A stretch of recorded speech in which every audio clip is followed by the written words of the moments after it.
আসসালামু আলাইকুম। হাইতো সাহাবা হইতে পড়া হইতেছে সাহাবা রাদারমদের বীরত্ব। হজরত আবু বকর রাদারমের বীরত্ব। হজরত আলী রাদারম বললেন, হে লোকেরা, আমাকে বলো লোকদের মধ্যে সর্বাপেক্ষা বড় বীর কে? লোকেরা বলিল, আমিরুল মুমিনিন আপনি। হজরত আলী রাদারম বলিলেন, আমি তো যে কোনো দুশ্মনের সহিত মোকাবেলা করিয়াছি, আমার হক আমি উসুল করিয়া লইয়াছি, অর্থাৎ সর্বদা আপনার আপন দুশ্মনকে পরাজিত করিয়াছি। তথাপি তোমরা আমাকে বলো সর্বাপেক্ষা বীর বড় বীর কে? লোকেরা বলিল, আমরা জানি না, আপনি বলিয়া দিন কে বড় বীর। হজরত আলী রাদিয়াল্লাহু বলিলেন, তিনি হজরত আবু বকর রাদিয়াল্লাহু। বদরের যুদ্ধের দিন আমরা রাসূলুল্লাহ সাল্লাল্লাহু আলাইহি ওয়াসাল্লামের জন্য একটা ছাপরা তৈরি করিলাম, তখন আমরা বলিলাম, রাসূলুল্লাহ সাল্লাল্লাহু আলাইহি ওয়াসাল্লামের সহিত কে থাকিবে, যাহাতে কোনো মুশরিক তাহার দিকে আসিতে না পারে। আল্লাহর কসম, কেউ তখন রাসূলুল্লাহ সাল্লাল্লাহু আলাইহি ওয়াসাল্লামের সহিত থাকিতে সাহস করে নাই। একমাত্র হযরত আবু বকর রাদিয়াল্লাহু ছিলেন, যিনি খোলা তলোয়ার হাতে রাসূলুল্লাহ সাল্লাল্লাহু আলাইহি ওয়াসাল্লামের মাথার নিকট দাঁড়ায়া ছিলেন। যখন কোনো দুশমন রাসূলুল্লাহ সাল্লাল্লাহু আলাইহি ওয়াসাল্লাম থেকে অগ্রসর হইবার এরাদা করিত, তখন তিনি তাহার উপর ঝাঁপাইয়া পড়িতেন। উনি হলেন লোকদের মধ্যে সর্বাপেক্ষা বড় বীর ও বাহাদুর ব্যক্তি। মাজবা হজরত ওমর ইবনে খাত্তাব রাদিয়াল্লাহু বীরত্ব।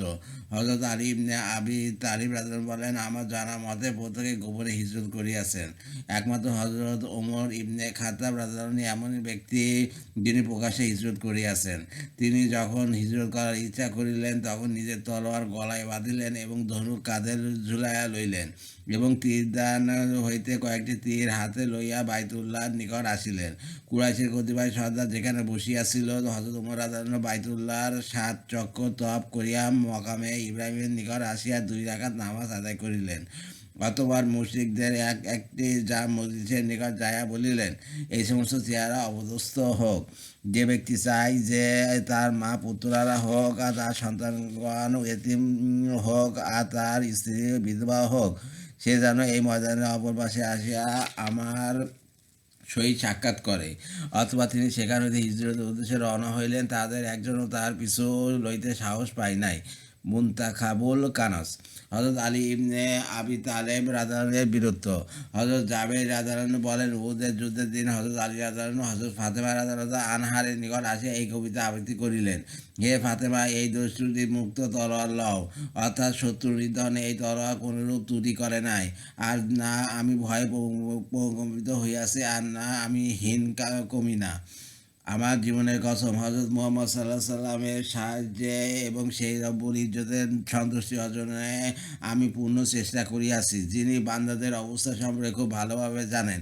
দোয়া শুনিয়া রাসূলুল্লাহ সাল্লাল্লাহু আলাইহি ওয়াসাল্লাম ইরশাদ করিলেন, তুমি যদি উত্তম রূপে যুদ্ধ করিয়া থাকো, তাহলে সাউল ইবনে হুনাইফ ও ইবনে হিসিমা ও অতি উত্তম রূপে যুদ্ধ করিয়াছে।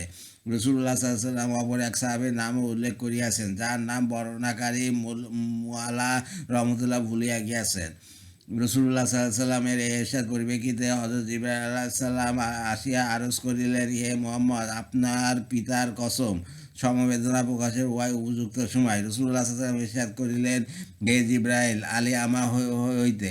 হযরত জিবরাইল আলাইহিস সালাম আরজ করিলেন, আজ আর আর আমি আপনাদের উভয় হইতে। বাজার হযরত ইবনে আব্বাস রাদিয়াল্লাহু বলেন, উহুদের যুদ্ধের দিন হযরত আলী রাদিয়াল্লাহু হযরত ফাতেমা রাদিয়াল্লাহু আনহারের নিকট যাইয়া বলিলেন, দস্যুতি মুক্ত এই তলোয়ার লও, অর্থাৎ শত্রু নিধনের এই তলোয়ার কোনরূপ ত্রুটি করে নাই। রাসূলুল্লাহ সাল্লাল্লাহু আলাইহি ওয়াসাল্লাম ইরশাদ করিলেন, যে তুমি যদি উত্তম রূপে যুদ্ধ করিয়া থাকো, তাহলে তবে সাউল ইবনে হুনাইফ ও আবু দুজানা সিমক ইবনে খারাসা উত্তম রূপে যুদ্ধ করিয়াছে। তাবরানী। আমর ইবনে আবদে উদ এর কতলের ঘটনা। হযরত উবাইদুল্লাহ ইবনে কাব ইবনে মালিক আনসারী রাদিয়াল্লাহু বর্ণনা করেন যে, খন্দকের যুদ্ধের দিন আমর ইবনে আবদে উদ যুদ্ধে নিজের উপস্থিতি প্রকাশের উদ্দেশ্যে বাহাদুরদের নিশান লাগাইয়া বাহির হইয়া আসিল। যখন সে তার ঘোড়াসহ দাঁড়ায় গেল, তখন হযরত আলী রাদিয়াল্লাহু তাকে বলিলেন, হে আমর, তুমি কুরাইশের জন্য আল্লাহ তাআলার সহিত অঙ্গীকার ব্যক্ত করিতে যে যে কেউ তোমাকে ২টি বিষয়ের দিকে আহ্বান করিবে, তুমি তার মধ্যে একটি অবশ্যই গ্রহণ করিবে। সে বলিল, হ্যাঁ। হযরত আলী রাদিয়াল্লাহু বললেন, আমি তোমাকে আল্লাহ ও তাঁর রাসূল এবং ইসলামের প্রতি আহ্বান করিতেছি।